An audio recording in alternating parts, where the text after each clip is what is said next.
Buenas tardes, ingeniera. Mi nombre es Michelle Miranda, pertenezco a la carrera de zootecnia.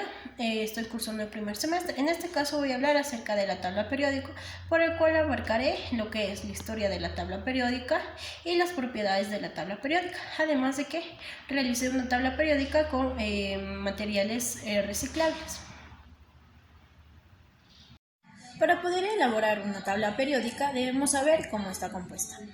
La tabla periódica tiene 118 elementos, la actual. Está conformada por 7 periodos que vienen a ser las filas horizontales y 18 grupos que vienen a ser las columnas verticales. Con la información proporcionada anteriormente podemos proceder a elaborar nuestra tabla periódica, ya que sabemos cuántos debemos colocar y en qué orden. Para esto hemos utilizado materiales reciclables. He utilizado yo, en este caso, cartones, pinturas, palillos chinos, tijeras, pistolas de silicón y sus barras de silicón. Lo que primero procedemos a hacer es a graficar cuadros de 2 por 2 centímetros, de tal modo que poder elaborar cubos de la misma medida. Vamos a graficar 708 cuadros para poder formar los 118 cubos.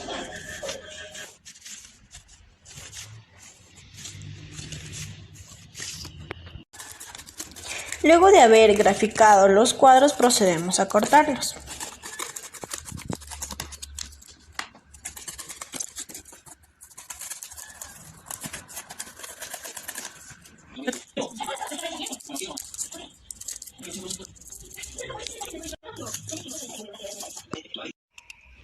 Luego de haber terminado de recortar todos los cuadros, procedemos a pegarlos con silicona, de tal modo que formamos cubos.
Luego de haber armado los 118 cuadros, procedemos a pintarlos, ya que cada elemento tiene su distinto color, ya que hay que tener en cuenta que hay elementos que pertenecen a ciertos grupos, como los metales, alcalinos, gases nobles, que estos tienen sus diferentes colores. Luego procedemos a colocar los cuadros en los pinchos, de tal modo que formamos en grupos, para poder luego proceder a armar la tabla periódica.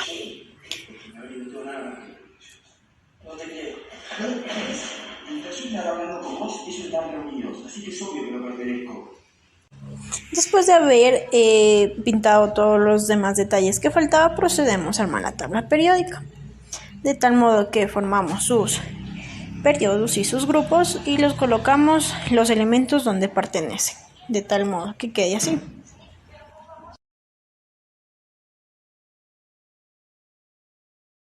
Para finalizar les hablaré acerca de la tabla periódica. La tabla periódica de los elementos es una disposición de los elementos químicos en forma de tabla, ordenadas por su número atómico.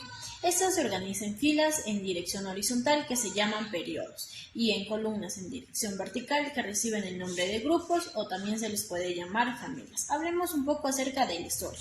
Entre el año de 1817 y 1829, el químico alemán Johann Dobereiner clasificó algunos elementos en grupos de 3, denominadas tríadas, ya que en propiedades químicas similares. En el año de 1863, el químico inglés Newlands clasificó los elementos establecidos en varios grupos proponiendo la ley de las octavas, de tal modo conformando los elementos por la masa atómica creciente, donde ciertas propiedades se repetían cada 8 elementos. En el año de 1869, el químico Mendeley publicó su primera tabla periódica de los elementos organizada en orden creciente a la masa atómica. Al mismo tiempo, Meyer, el químico alemán, publicó su propia tabla periódica con los elementos ordenados de menor a mayor masa atómica.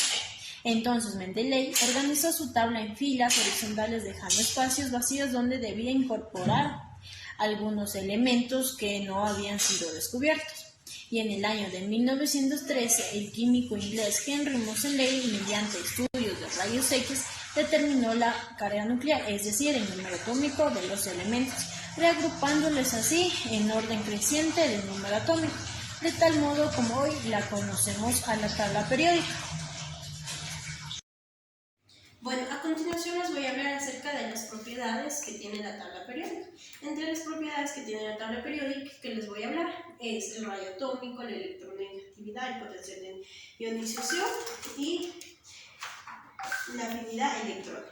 Vamos a comenzar con lo que es el radio atómico. ¿Qué nos dice el radio atómico? El radio atómico vendría a ser la distancia existente del núcleo de un átomo a su electrón más lejano. ¿Cómo va el radio atómico? El radio atómico, aquí tenemos nuestra tabla periódica, en este caso voy a utilizar esta para indicarles. El radio atómico, ¿cómo crece? El radio atómico crece de derecha a izquierda y de arriba para abajo viene a crecer de arriba hacia abajo. Entonces, ¿qué quiere decir esto? Quiere decir que los que estén a este lado van a tener menos radio atómico que los que estén a este lado. Entonces, les voy a dar un ejemplo claro. Por decir, a este lado tenemos lo que es el mercurio. Y de acá vamos a tomar el rubí. Entonces, ¿qué nos dice? ¿Cuál tendría mayor radio atómico? Según lo que expliqué antes, el que tiene más radio atómico vendría a ser el rubidio. ¿Por qué? Porque se encuentra más a la izquierda. Otra de las propiedades que también tenemos es la electronegatividad. ¿Qué nos dice la electronegatividad? Nos dice que viene a ser la medida de la capacidad de un átomo para atraer electrones cuando forma un enlace químico.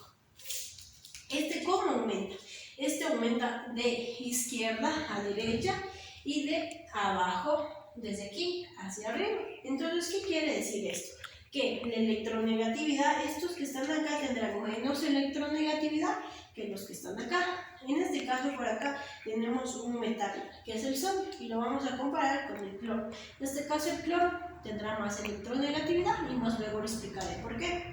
En otra de las propiedades que también tenemos es la afinidad electrónica. ¿Qué nos dice vuelta la afinidad electrónica? En este caso vendría a ser la energía liberada por un átomo. Cuando va a capturar un electrón. ¿Cómo funciona? Aumenta tal como la electronegatividad. Quiere decir que de izquierda a derecha va a aumentar y de arriba hacia abajo va a aumentar. Tenemos otra propiedad que es el potencial de ionización. ¿Qué nos dice que es el potencial de ionización? Entonces, el potencial de ionización viene a ser la energía que necesita un átomo para separar a un electrón de otro elemento. Pero hay que tener en cuenta que cuando esté en estado gaseoso, ¿cómo funciona esto? De igual manera, esto aumenta de izquierda a derecha y de abajo hacia arriba. Les voy a dar un breve ejemplo de la electronegatividad, para el cual voy a utilizar el cloruro de sodio. Esta es una sal binaria.